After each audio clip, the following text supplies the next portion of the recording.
Hola, hola, hoy nos encontramos en nuestra segunda temporada de nuestro podcast 13 Saberes y el día de hoy nos encontramos con una gran persona que muchos pues la reconocerán. Es Ana Lucía Ramazzini, mucho gusto. Yo soy Lucía de Fundación Oxlajuno. Es un gran gusto tenerte en nuestro podcast 13 Saberes y el día de hoy hablaremos sobre nuestras niñas y los matrimonios y uniones infantiles tempranas y forzadas con Ana Lucía Ramazzini. Así que te doy la bienvenida a nuestro podcast y me da mucho gusto tenerte y conocerte también, y al mismo tiempo me gustaría que diéramos como inicio quién eres tú, a qué te dedicas, qué haces, y pues poco a poco ir conociéndonos, ¿verdad? Entonces ha sido un gusto tenerte aquí. Bienvenida. Muchísimas gracias, Lucy. Al contrario, el placer es mío y qué mejor que compartir mesa con una tocaya. Así que te lo agradezco muchísimo.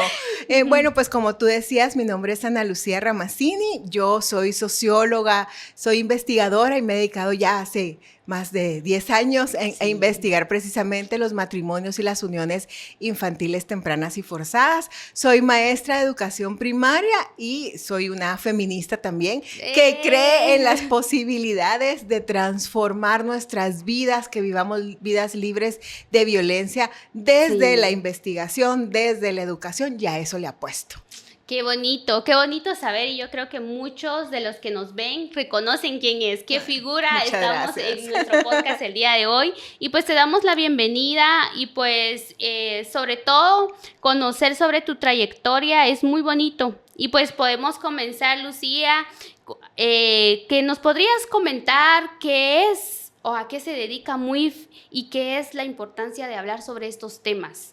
Con muchísimo gusto. Generalmente lo decimos MUIF, ¿verdad? Sí, y suena un poco raro, ¿verdad? Exacto, y de eso hablábamos hace un rato. Pero hablamos de unas iniciales que tienen todo un sentido. Matrimonio y uniones infantiles tempranas y forzadas. Exacto. Eso significa MUIF. Y cuando hablamos de matrimonios, estamos hablando precisamente de una unión formal desde el punto de vista jurídico, que implica también pues un consentimiento, pero además un reconocimiento legal, y muchas veces también pasa por un reconocimiento pues religioso. Cuando hablamos de uniones, estamos hablando más de una convivencia que debiera ser voluntaria, con un consentimiento pues claro de ambas partes, y pues no es que exista un reconocimiento jurídico, pero sí encontramos que existe esa vinculación, ¿no? Entre dos personas, ya eso llamamos unión. Ahora, estas nociones de infantiles, tempranas y forzadas también tienen como sus propios significados. Cuando hablamos de infantiles, hacemos referencia a la edad, que alguna de las dos personas es menor de 18 años de edad. Claro. Es decir, está en ese momento, ¿verdad? Etario. Cuando hablamos de tempranas, lo que resaltamos es la irrupción precisamente temprana de estas uniones o de estos matrimonios, y que además impactan en su desarrollo escolar, su desarrollo psicológico, su desarrollo pleno. Es como esa irrupción, ¿verdad? Exacto. En un momento que no es el más conveniente ni para unirse ni para casarse. Y cuando hablamos de forzados, lo que queremos es precisamente enfatizar en las relaciones de poder y en la falta de un consentimiento pleno, libre e informado de una o de ambas partes. Entonces hablamos de MUIF. Y muy cortito para cerrar, dos cosas. Es una práctica nociva, y así se reconoce a nivel regional y global, porque vulnera los derechos de las niñas y las adolescentes. Y es una problemática que no es homogénea, sino que tiene características específicas según los territorios. Gracias, qué bonita explicación. Y sí, muchos no entendíamos como qué eran ese significado de estas iniciales, pero ahora tú ya lo has explicado y ya lo comprendemos de alguna mejor manera. ¿Y tú crees que esta problemática sigue en las comunidades? Bueno, te cuento, en mis comunidades yo considero que todavía existen. En mis territorios todavía existen, porque en las comunidades se ven más estas uniones tempranas. Entonces, me gustaría saber si para ti consideras que estas problemáticas siguen todavía persistiendo. A ver, sí, de hecho siguen existiendo, pero tenemos que hacer una diferencia importante. En el año 2017 aparece más bien no es que aparezca, ¿verdad? Hay toda una lucha sí. por un decreto para prohibir los matrimonios en menores de 18 años de edad, ¿verdad? Y que no hayan excepciones para hacerlo. Porque tal vez quienes están por ahí escuchándonos se recuerdan que antes de ese decreto habían algunas excepciones y que podían entonces casarse con ciertas autorizaciones, etcétera. Pero del 2017 no.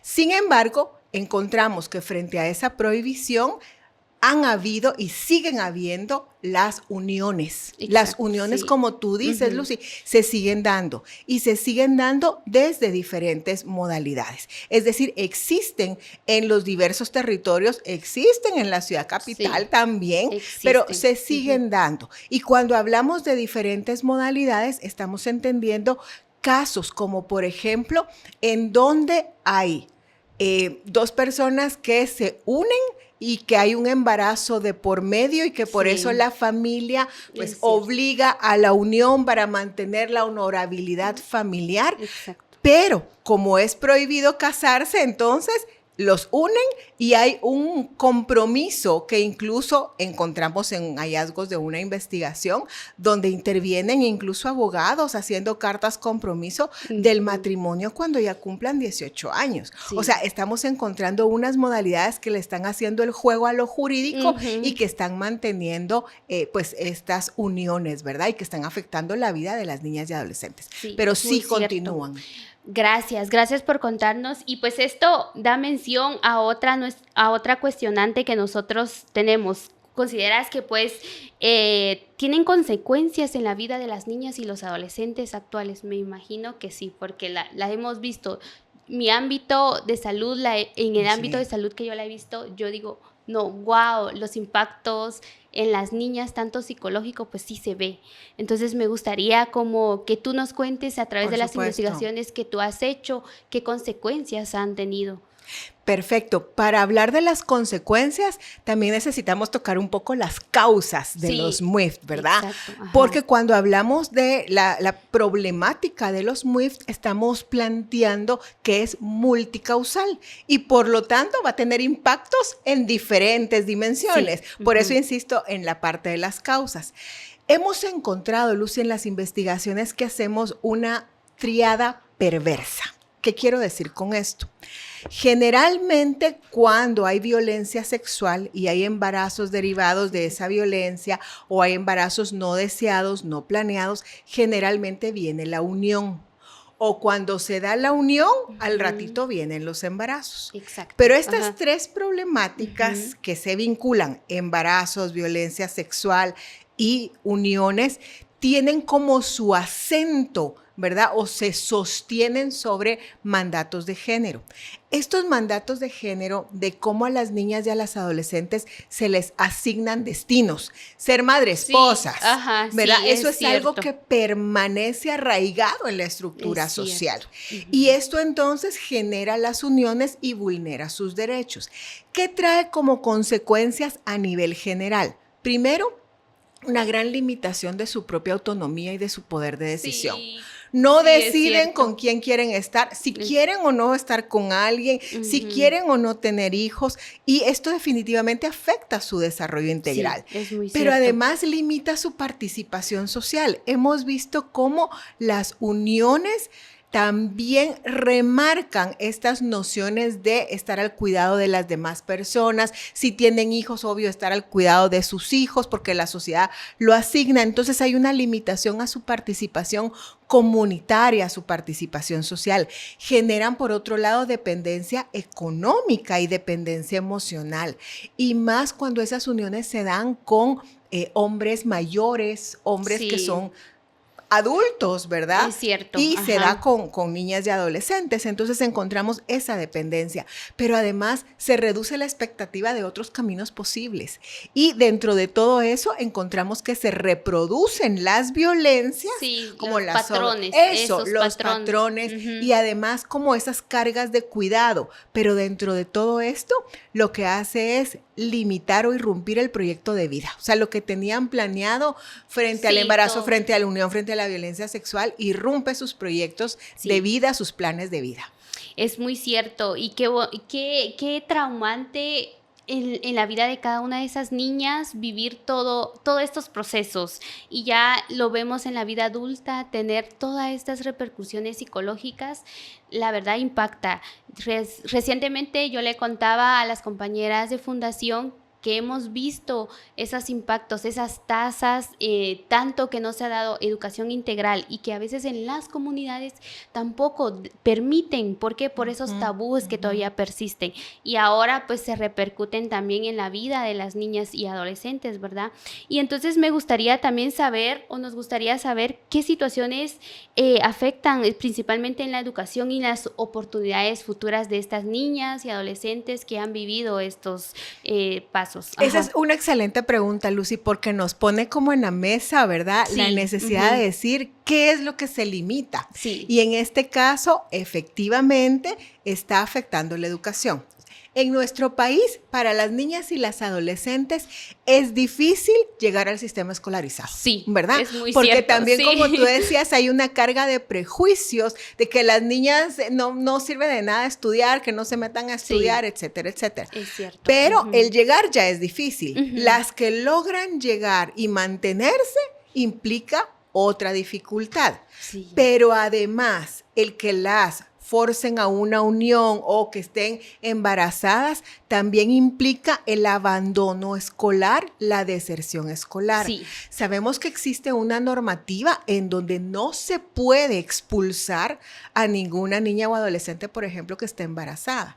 Pero en los estudios que hemos hecho de esa relación entre embarazo y uniones, encontramos que muchas de ellas dicen, no, yo ya no puedo seguir porque lo que estoy viviendo en la unión, las cargas que tengo a nivel de atención, de cuidados, de los quehaceres, más si tiene la situación de un embarazo, entonces lo que hacen es, se salen del sistema educativo. Sí. Y eso definitivamente afecta en varios sentidos. Eso que tú decías, las oportunidades futuras, porque se reproducen pues estos ciclos donde quedan fuera del sistema. Las que llegaron quedan fuera del sistema frente a embarazos, frente a uniones, y eso afecta, y además se ha visto que llega a afectar, si tienen hijos, a los propios hijos en cuanto a su educación también. Entonces se reproducen los ciclos. Sí, se reproducen los ciclos y estos patrones persisten, y yo en el entorno en la cual yo vivo, pues me he dado cuenta que existen todavía como en decir, no, las niñas no estudian, y las niñas también se lo han mentalizado tanto en decir, no, ¿para qué yo voy a estudiar? O ¿para qué yo voy a tener un futuro si al final yo voy a cuidar hijos, me voy a dedicar a esto? Entonces todavía persisten, y tanto lo hemos mentalizado, tanto la sociedad nos ha dicho en la mente de que tenemos que ser cuidadoras, ¿verdad? Entonces, al final, pues eso impacta mucho. Entonces, también al mismo tiempo me gustaría también saber qué impacto en su bienestar emocional y en sus proyectos de vida repercuten. Me imagino que muchas. Muchísimo, Lucy. Y eso es algo que necesitamos visibilizar más. Sí. El impacto en el bienestar psicosocial. Sí. Es decir, estas uniones tienen afectaciones, ¿verdad? A nivel físicas también, pero sobre todo a nivel emocionales. Sí. Y lo hemos visto en los casos que hemos recopilado a lo largo de diversos territorios. Entre esos casos, por ejemplo, el vivir forzada con alguien, el tener que tener hijos de manera forzada con alguien. Imagínense ustedes quienes nos escuchan lo que eso implica, ¿verdad? En cuanto a la emocionalidad y a los proyectos de vida. Hemos encontrado algunas situaciones donde la ideación suicida está presente. Sí. Porque la carga de una unión, la carga de un embarazo derivado de violencia sexual es demasiada. Necesitamos estudiar más precisamente qué es lo que está pasando y la falta de atención también a esto, ¿verdad? Pero la ideación suicida está ahí puesta, y el fallecimiento por suicidio también. Sí. Cuando hemos ido a los territorios nos han dicho, pues sí, aquella adolescente no aguantó. Y esta idea de no aguantar también es interesante porque parece como que tendría que aguantar la situación, ¿verdad? Sí, exacto. Pero la salida que encuentran frente a todas las posibilidades que se cierran es precisamente esta situación del fallecimiento por suicidio. Pero tú decías algo muy importante que se conecta con esto. Han habido quienes tratan de romper con esa idea asignada de ser madre-esposa. Sí. Incluso estando en la unión. Sí. Y lo que hacen es buscar la separación, buscar salir de ese espacio que para ellas significa también violencia. Sí. Pero nos encontramos también en contextos comunitarios donde no se acepta que se dejen a alguien que está en unión. Por ejemplo, nos comentaban en uno de los territorios que hay quienes se atrevieron a dejar la unión, regresan a sus familias, a su comunidad, y lo que les dicen es, no queremos mujeres dejadas. Sí. O sea, esta idea sí. de las mujeres dejadas Ujú. también tiene toda una connotación detrás bien estereotipante, Sí, ¿verdad? ajá. Pero lo que a mí me parece importante rescatar dentro de todo esto es que hay quienes ya no se perciben con ese destino único asignado de ser madres, esposas, y se rebelan también contra la unión. Ya hablaremos de las condiciones que necesitan, ¿verdad? Sí, Para lograr ujú. también desprenderse es muy de cierto, y perdón que te interrumpa, No. pero fíjate que hay un caso que nosotros vimos dentro del entorno de salud que cabal me impactó mucho porque yo decía, ella tiene un futuro, pero ¿por qué la misma madre, la misma abuela forzaba a ella? No, tienes que mantener a tu hijo, tienes que hacer esto. No, pero ella puede, bueno, ya ahorita ya es madre, pero ella tiene un futuro. O sea, si ella se propone a seguir estudiando, pero la mamá y la abuela pues repercutían en decir, no, tú tienes que trabajar para tu hijo, tienes que hacer esto, y ella en cierto momento llegó a repercutir en sus emociones, a la cual llegó al área psicológica, y la referimos, ¿verdad? Y decíamos, pero ¿por qué? ¿Por qué tuvo que pasar por tantas cosas que llegó al punto de rechazar al hijo que tenía, ¿verdad? Entonces yo decía, ¿qué tanto impacto hace todas esas emociones y que esta niña tenía un futuro, pero que fue cortada? Es como decimos, se cortaron las alas, pero en cierto punto nosotros como personales, también como instituciones podemos intervenir, pero no hubo intervención, y ella pues llegó al rechazo, llegó hasta, como tú decías, hasta pensar en mejor me mato, mejor ¿qué hago, verdad? Entonces esas emociones pues repercuten mucho en la vida, y pues a esto mismo me gustaría también como saber tu experiencia del por qué es importante escuchar directamente las historias de las mujeres que vivieron estas experiencias, porque al final de cuentas lo que yo te decía, nosotros lo vivimos. ¿Y qué más que las que estamos investigando estos procesos, contar estas experiencias de estas mujeres, ¿verdad? Entonces, me parece también otra pregunta muy, muy interesante. Solo con lo que tú comentabas hace un ratito, creo que vale la pena como hacer la reflexión de dos cosas. Primero, a veces el propio sistema patriarcal, ¿verdad? Nos dicen, las mujeres son las culpables de que esto pase y de que esto se siga reproduciendo. Pero las mujeres también estamos dentro de ese sistema, y lo que muchas veces ese sistema hace es que reproduzcamos muchas de sus prácticas. Entonces, esas cadenas intergeneracionales de verse a sí mismas únicamente como madres, esposas, y empujar a que las hijas lo sean, es porque también no se han abierto otras posibilidades de otras condiciones, y eso lleva también a la demanda al Estado de generar condiciones que permitan estudiar. O sea, es muy fácil decir, no, mejor estudia, ya no hagas esto. Sí, pero ¿y si no tiene las condiciones? Exacto. Y el Estado tendría que proveerlo. Ahora, con eso que planteas de por qué es importante escuchar directamente las historias de las mujeres, yo quiero contar un caso muy rápido, pero es una historia de una mujer que nos contaron, de una adolescente que nos contaron, donde la adolescente está con su familia, llega un hombre mayor y le dice al papá de ella que quiere a su hija. El papá de ella le contesta que sí, pero como ella es menor de 18 años, que mientras él la tenga en la unión, la inyecte y no la embarace. Porque entonces tanto a él como a la pareja, entre comillas, se los van a llevar presos. Claro, porque va a ser violación, ¿verdad? Claro. Porque ella, pues, menor de 14 años. Pero a lo que voy con esto es, cómo los hombres están decidiendo sobre nuestros cuerpos, sobre nuestras posibilidades. O sea, aquí ella está completamente invisibilizada frente a las decisiones de ellos, que además le vuelven a hacer el juego a la parte legal, ¿verdad? Claro, y es otra modalidad, como hemos visto. Entonces, ¿por qué lo traigo como ejemplo? Porque estas historias es importante escucharlas. Son historias de la experiencia que niñas y adolescentes están viviendo, y no son solo un número. O sea, no nos podemos quedar con 1 de cada 5 niñas a nivel latinoamericano ha vivido en matrimonio o unión. Es importante el número, por supuesto que sí, pero detrás de esos números hay historias donde hay un entramado de relaciones de poder que necesitamos visibilizar para precisamente ver por dónde vamos como atajando, ¿verdad? Exacto, o previniendo estas situaciones. Sí. Gracias por contarnos. Y a base de lo que tú mencionas, me gustaría también como ir como la prevención y el cambio que podemos hacer en esta parte, de qué acciones pueden ayudar a estos matrimonios y a estas uniones tempranas.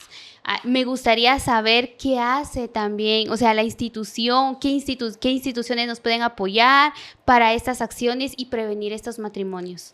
Fíjate que contamos con herramientas muy interesantes ya para buscar la prevención y la erradicación. Yo te decía y les comentaba hace un rato a quienes nos están escuchando y viendo que esta es una problemática multicausal, ¿verdad? Entonces, hay también muchas instituciones que tendrían que estar involucradas de una manera más activa para velar porque esto no se siga dando, ¿verdad? Porque ya vimos que se está dando. Tenemos entre las herramientas, por ejemplo, esta idea de hacer acciones desde un enfoque ecológico. Es decir, a nivel nacional, a nivel comunitario, a nivel escolar y de pares, a nivel familiar y a nivel individual. Pero tenemos también otra herramienta que ha sido construida desde UNFPA, América Latina, que es el modelo integral para prevenir los MUIFT en toda la región.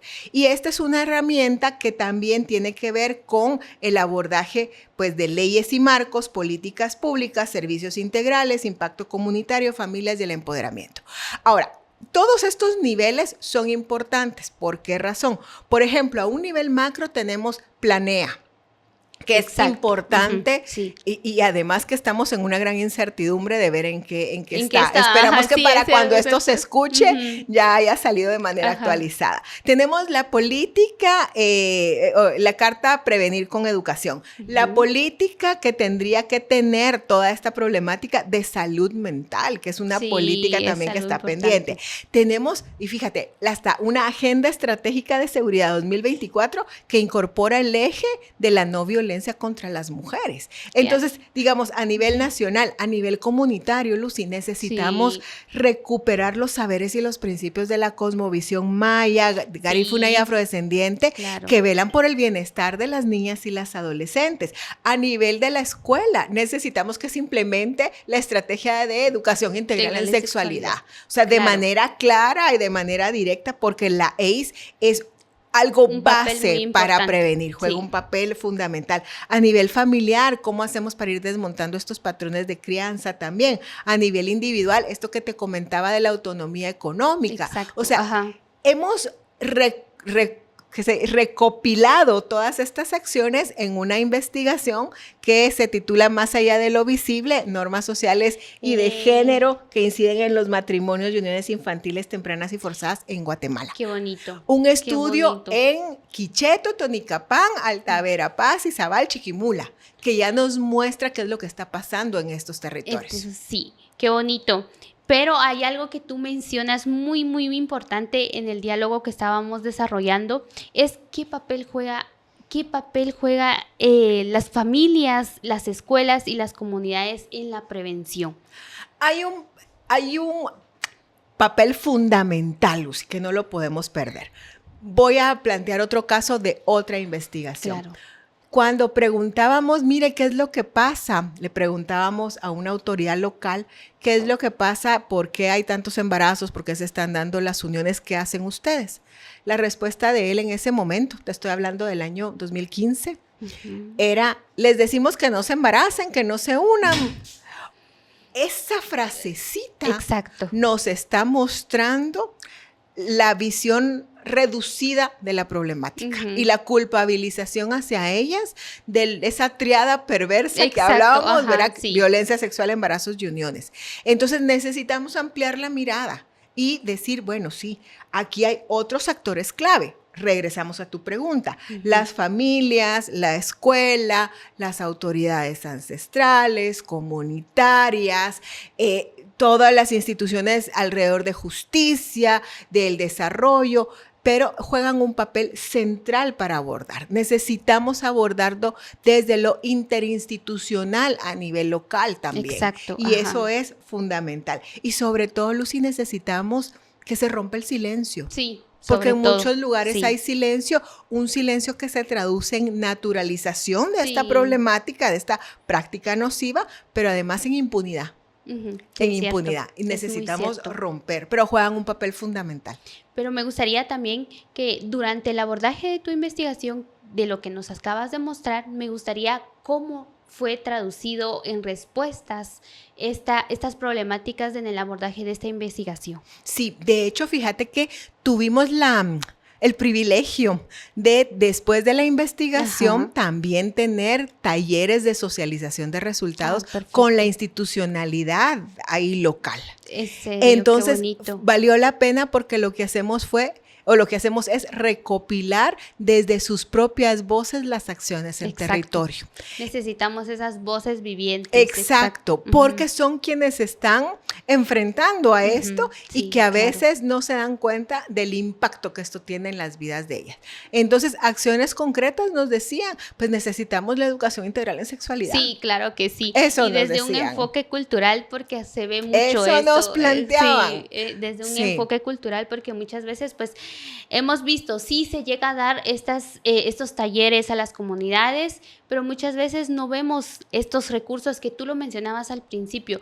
¿Qué recursos tenemos para poder nosotros dar esa educación integral?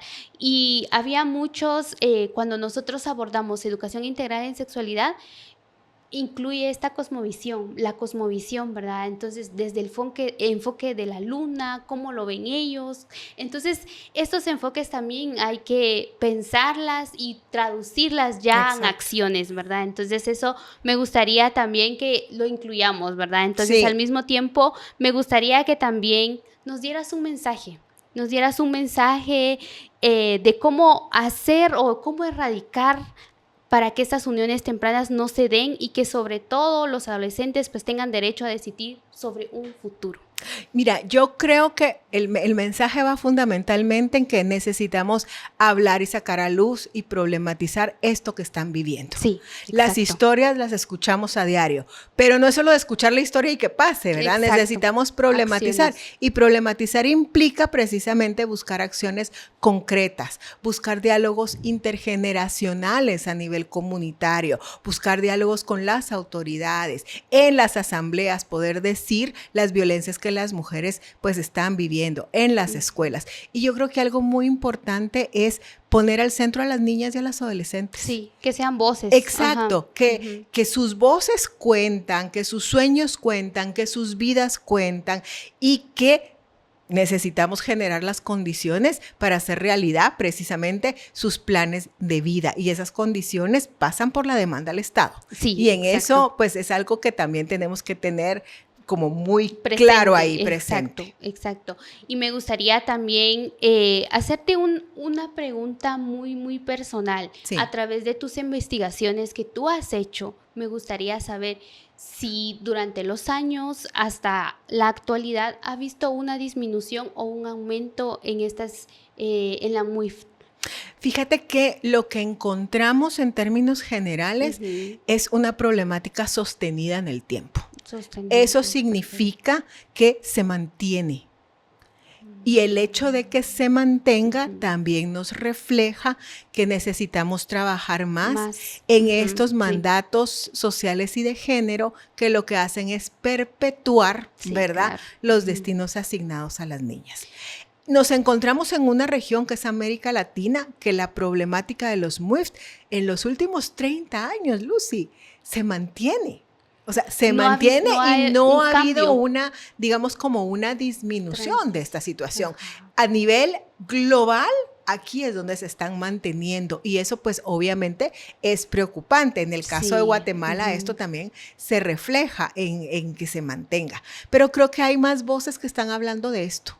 Y un ejemplo de ello es este podcast que estamos haciendo, ¿verdad? Ajá, que hemos visto y además muchas organizaciones y colectivas de mujeres jóvenes están hablando. Y cómo lo está haciendo Xlajú Nog, está también involucrando a las niñas y a las adolescentes para hacer investigación sobre estas problemáticas que están viviendo. Muy bien. Gracias, Ana Lucía, por estar en nuestro podcast.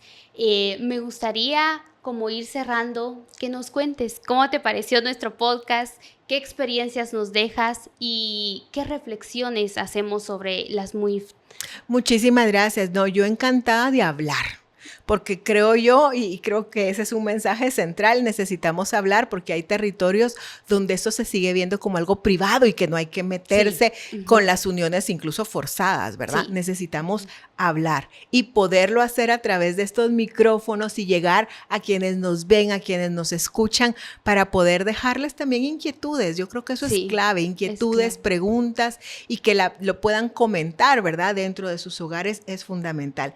Pero además reconocer todos los esfuerzos que hace Xlajú Nog por hacer un material, un recurso didáctico, como son los cuentos, los relatos hechos por las propias niñas y adolescentes, que van a ser elementos didácticos fundamentales para seguir hablando, para seguir discutiendo y para ver de qué forma accionamos a favor de vidas, pues de vidas dignas y de vidas libres de violencia, para ellas y para todas. Gracias, Ana Lucía, por tenerte en este podcast. Agradecemos a todos los que nos están visualizando. La verdad, yo súper encantada de poder moderar este podcast contigo. Gracias. La verdad, me llevo una gran experiencia por toda la transición que tú has tenido de tantos años de investigación y que ahora pues vemos reflejado en acciones ya políticas, en este precisamente Te Molesto, precisamente en esta reflexión que se han hecho en esta investigación conjuntamente con las diferentes organizaciones. Y qué bonito que se estén presentando estas acciones ahorita y pues que sigamos avanzando, ¿verdad? Entonces me gustó mucho la reflexión que hicimos juntas, ¿verdad? Y al mismo tiempo la sabiduría que tú transmites, la sabiduría. Y nos gustaría pues tenerte en alguna otra ocasión en nuestro podcast y bienvenida siempre gracias. Y qué gusto volverte a ver nuevamente. Gracias. Ahí sí que saludos y hasta la próxima. Hasta la próxima. Muchísimas gracias, Lucía. Gracias.